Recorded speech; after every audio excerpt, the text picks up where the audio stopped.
وعدي آيات كجرتا سورة النساء maalinta yawmal qiyaame ee aadanaha la kala saaro dadka uu ilaah jannada abaalmarin uga dhigo ayaa inta aanay gelin la waraabiya koob sharaab ah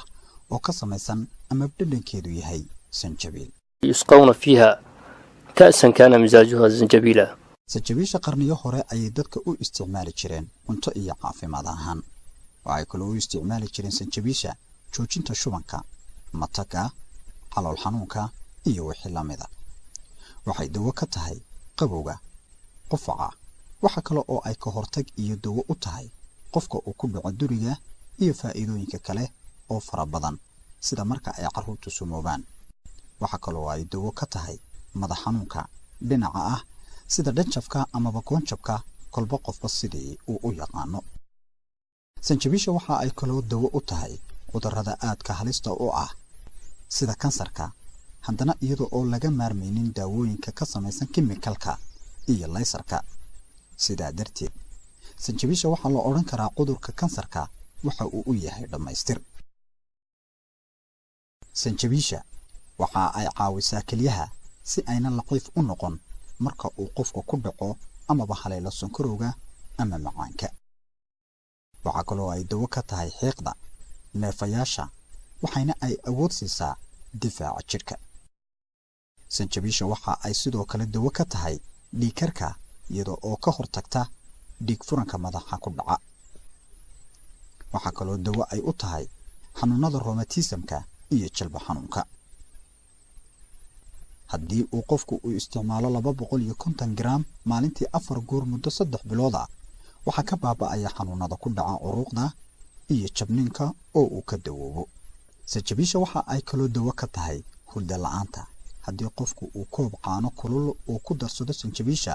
waxa uu soo noqonaysa hurdadii caadiga ahayd sanjabiisha waxa ay faa'iido u leedahay